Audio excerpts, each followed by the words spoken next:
To Fresno, California next on the EIB network. Rush Limbaugh here with Christina. Great to have you. How are you doing? I'm doing great. I'm a conservative in California, and I watch the PGA and baseball. You're talking to a real live unicorn. Well, I am happy to have you in this audience. That is just delightful. I'm glad you got through today, too. What's happening? What's up? Well, Devin Nunes is my congressman, and he's doing a great job. I feel like if the president, if he's not going to read the memo at tonight's speech, then he needs to at least end it by saying the State of the Union is corrupt. Well, I don't think he's going to read it at the State of the Union. I know that there's a sentiment. A lot of people hold it. It'd be great if he would do it and expose it that way. But from everything I understand, Christina, and remember, this could all be smoke and mirrors. But the thing Trump is going to talk cooperation tonight. He's going to try to unity. He's going to talk Republicans and Democrats working together for America on specifically his infrastructure package. And, well, instead of me opining on that, what's your reaction? If that is what happens, what will your reaction be to it? Honestly, it doesn't matter what the president says because the left, the Democrats in the audience are going to be sitting on their hands. I mean, I don't care if he comes up with a cure for cancer. They'll find something to criticize him about. They're not going to give him anything. And so I think, you know, we have a unique president, probably the best in our modern time. He treated the election like a job interview, and now he is trying to execute, and he's come across a big political wall, and that's even from, you know, the Republicans. So he's doing the best he can in the swamp. And my husband got one of those $1,000 bonuses. Actually, it was $914 because the government already got their cut. And according to Pelosi, I was supposed to put that through the shredder because it didn't mean anything. It was crumbs. Yeah, it was just crumbs. Exactly right. So your husband already got his bonus. Oh, already. About a week after the company made the announcement, it hit our checking account. Hot damn. How'd that make you feel? That made me feel wonderful. First, we tithed to our local church 10%, and then, you know what, we're holding on to it because we may need to bail out a local restaurant server if the straw police come for them.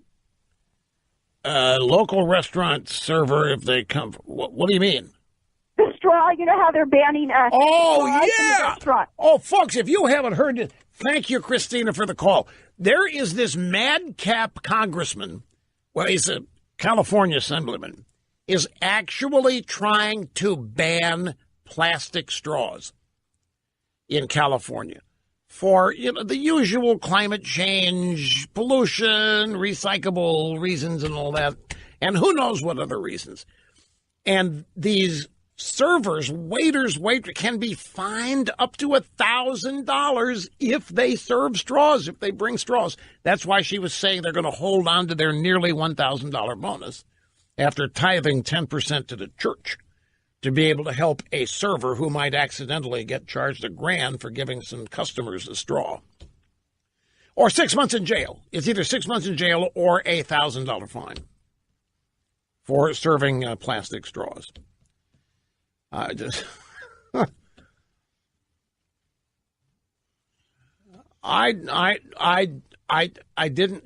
used to live there, and Sacramento, California is my adopted hometown.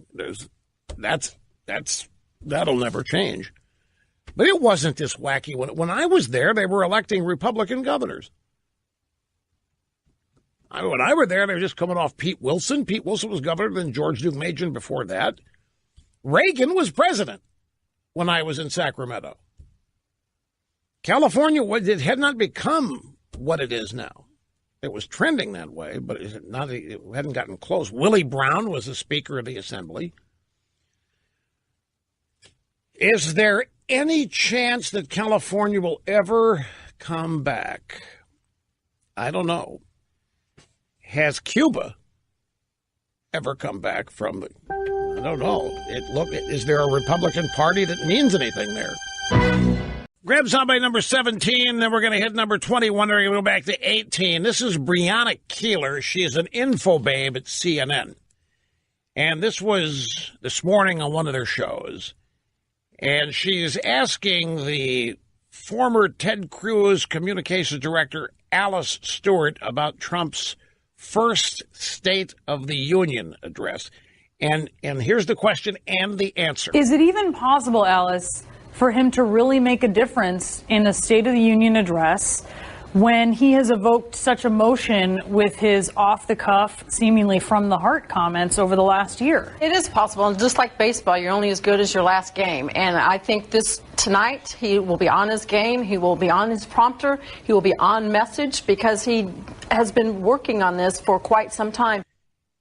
Can he make a difference? Can Trump really make a difference? Alice, is it possible? He shoots from the hip, but we hate him so much. Can he really make a difference? Because I guarantee in her mind, whatever Trump does, it isn't going to change anything. There's no way the drive-by's impression of Trump is going to change unless he abandons everything he stands for. And even then, they would still hate him personally. They would claim they had defeated him, and they still wouldn't love him. Now, one of the traditions that survives the Trump presidency is that on the day of the State of the Union, the president invites members of the opposition to come up to the White House and have lunch, the media. And Wolf Blitzer was one of the accredited journalists invited to have lunch with Trump today. So Wolf went, and after lunch, he raced back to CNN to report what had happened. This is something that traditionally happens every State of the Union. It's always off the record, although at one point he did want to go on the record, and he did make an on-the-record statement. He said his goal is looking ahead, not only this year, but in the years to come. This is the president saying, I want to see our country unified. He said he wants to see our country brought back from all the divisiveness that's going on right now, the bitter infighting between the Democrats and the Republicans. And he said he's not only talking about the Obama years, but he says he wants to go back to the Bush years. He would see it as a great achievement if he could help make our country more unified, try to bring the country together. What did I just say to a caller who was hoping Trump would read the memo tonight? I said, everything I'm hearing is that he's going to make a pitch for unity, working together, crossing the aisles. Now, she didn't ask me what I thought that meant. I asked her what she thought it meant. And I think Trump is continuing. This is not to say this is a result of the Wolf book, but just like that 55-minute meeting on immigration with the Democrat, Republican congressional leaders, I think Trump is attempting to show, as often as he can, in mass audience events, that he is not what he is described as being, and that he is actually seeking unity. And I think he is attempting to illustrate that the obstacles to this are not him, but rather the Democrats. I think that's what he did when he offered to amnestize 1.8 million DACA Dreamer kids.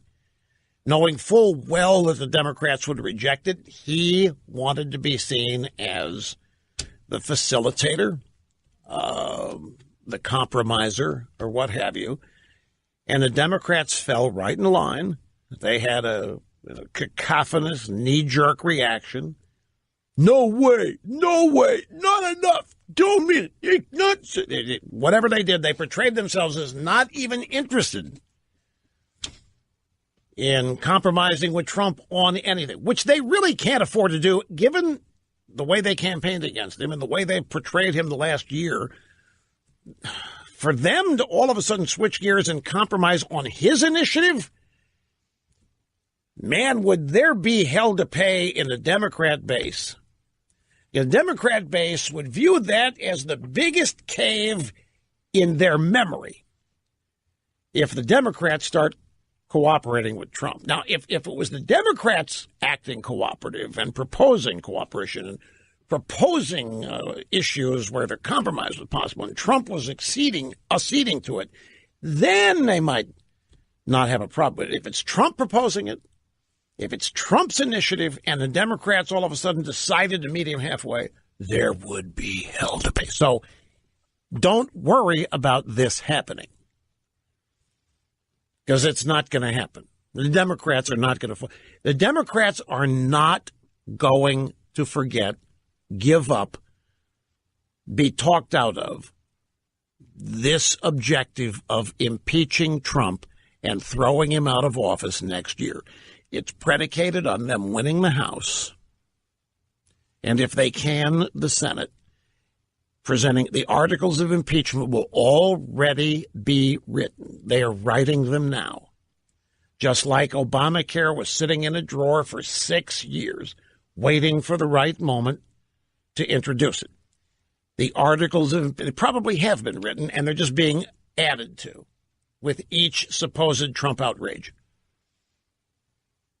So I think if the Democrats win the House, and I don't think they're going to, by the way, and I'll go out on a limb and say this, but if they do, the first thing that's going to happen after the new Congress is sworn in, articles of impeachment will be presented. That will be the first thing they do.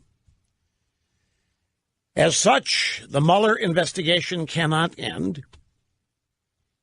As such, the FBI DOJ investigation and the dossier cannot be put to bed. That's why the release of the Devin Nunes memo is so important. Here